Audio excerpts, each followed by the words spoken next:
दलित leadership को नहीं चाहते। वो चाहते हैं कि उनको दलित वोट करें। काशीराम साहब को मैं नेता मानता हूं। उन्होंने भरोसा करके नेताजी को मुख्यमंत्री बनाया। फिर क्या हुआ आपके सामने। कह रहा हूं ना कि 1 महीना 10 दिन से उन्होंने हमसे बात की, तय करके रखा और हमसे कहा कि आप परेशान मत हो। मैंने उनसे कहा कि आप बड़े भाई हैं, क्योंकि उनको चिंता हो या ना हो, वंचित वर्ग के लोगों की हमें चिंता है। ये थे आजाद समाज पार्टी के अध्यक्ष और भीम आर्मी के संस्थापक चंद्रशेखर आजाद। चंद्रशेखर आजाद ने अखिलेश यादव पर जोरदार हमला बोला है। भीम आर्मी और समाजवादी पार्टी के बीच गठबंधन की लगातार बात कही जा रही थी, लेकिन शुक्रवार को दोनों नेताओं के बाद चर्चा के बाद जो खबर आई उसने ये साफ कर दिया कि दोनों दलों के बीच गठबंधन नहीं होगा। चंद्रशेखर ने अखिलेश यादव पर सीधा हमला करते हुए कहा है कि गठबंधन में वे दलितों को नहीं चाहते हैं। चंद्रशेखर ने कहा कि पिछले दिनों हम गठबंधन को लेकर चीज़ों को फाइनलाइज कर रहे थे। हमारी बात लगातार समाजवादी पार्टी और अखिलेश यादव से चल रही थी। हमें उनकी बातों से जो चीज़ लगी उससे साफ हो गया है कि वे गठबंधन में बहुजनों को नहीं चाहते हैं।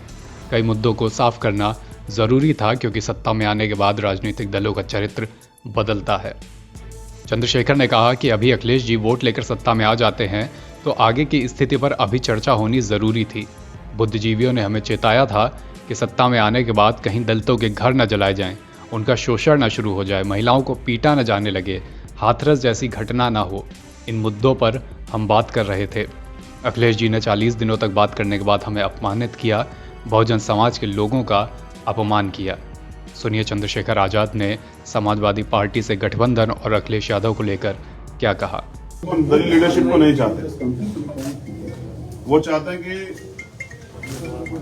उनको दलित वोट करें, लेकिन मेरा डर ये था कि अगर दलित उनको वोट कर देंगे तो कल जो उनके ऊपर एक आरोप पिछली सरकारों में भी रहा, क्योंकि मान्यवर काशीराम साहब को मैं नेता मानता हूं। उन्होंने भरोसा करके नेताजी को मुख्यमंत्री बनाया। फिर क्या हुआ आपके सामने। इसी डर को समाज के अंदर डरता सारे बुद्धिजीवियों ने, हमने खुद में भी चर्चा की, सब लोगों ने कहा कि आप खुल के बात कीजिए कि कल ऐसा तो नहीं कि सरकार जाने के बाद, सरकार बनने के बाद जो है, कह रहा हूं ना कि 1 महीना 10 दिन से उन्होंने हमसे बात की, तय करके रखा और हमसे कहा कि आप परेशान मत हो।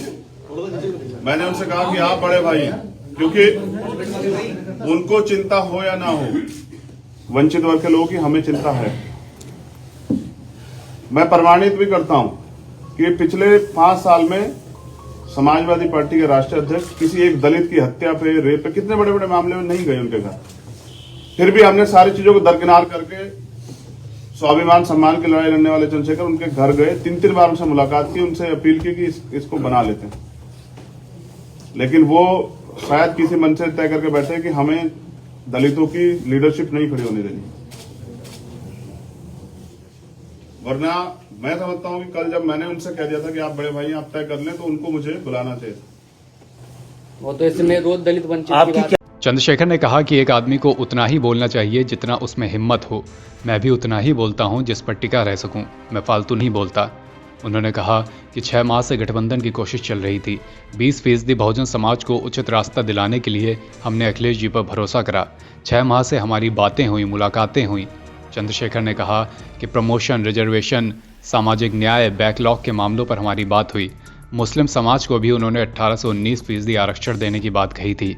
घोषणा करना अलग है, उस पर टिके रहना अलग बात। यानी अब ये करीब करीब साफ हो चुका है कि समाजवादी पार्टी और आज़ाद समाज पार्टी के बीच गठबंधन नहीं होगा। यूपी चुनाव से जुड़ी और भी अपडेट लगातार अब तक पहुंचाते रहेंगे। जुड़े रहिए नवभारत टाइम्स ऑनलाइन के साथ।